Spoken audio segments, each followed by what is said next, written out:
October 1970, a moment in time when the underworld and the political fringe collided, when the calculated violence of the gangster met the cold ideology of the terrorist.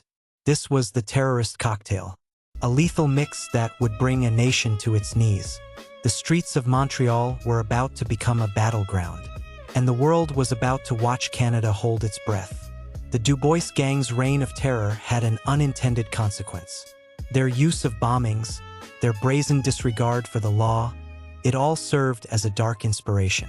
It wrote a new playbook for chaos, and the Radical Front de Libération du Quebec, the FLQ, was taking notes. They saw the power of the bomb not just for profit but for political leverage. They realized that the fear perfected by the mob could be weaponized against the state itself. The line between organized crime and political terror was blurring. And on October 5, 1970, they moved. Armed with the tactics of the street, they struck. Their target, British diplomat James Cross. Kidnapped. The message was clear. The rules had changed. The stakes were now existential. The first strike was a warning.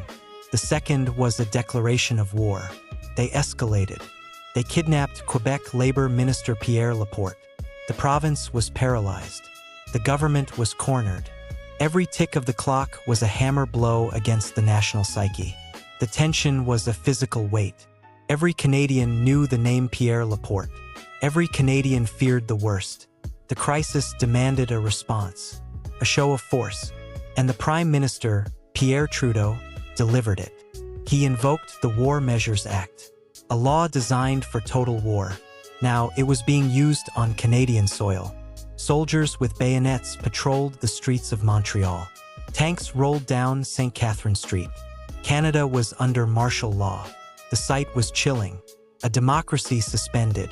A desperate gamble to reclaim control from the shadows. The gamble failed. The search ended in tragedy. On October 17, 1970, Pierre Laporte was found dead, strangled. The line between crime and revolution had been murdered alongside him. The nation mourned. The act was a brutal, unforgivable violation. The FLQ, in its ultimate act of terror, had signed its own death warrant. The state's response was swift and decisive. The FLQ was crushed, its members hunted down, but the fallout was wider.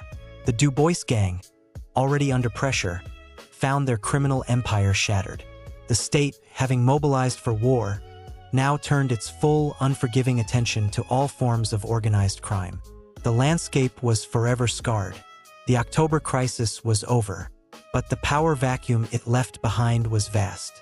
And in the silence of the aftermath, a new, more brutal force was ready to roar. The old order was broken. The gangsters were gone. The terrorists were in prison. But the darkness never truly leaves. It simply changes form. The streets were quiet.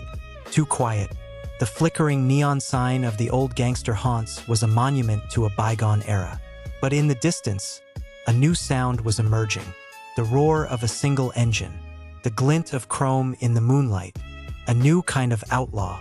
More disciplined. More ruthless. They had watched the Du Bois Gang. They had watched the FLQ. They learned from the mistakes of both. They were not seeking political change. They were seeking absolute power. And as the needle pierces the leather of a new uniform, a patch is sewn, a symbol of a new empire, an empire built on the ruins of the old. The Kingdom of Fear is about to begin. Next time, Part 3, The Kingdom of Fear, the rise of the outlaw motorcycle gangs, the final descent into the darkness.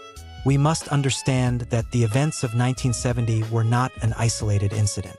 They were the culmination of years of growing unrest and the rise of a criminal underworld that had become too powerful to ignore.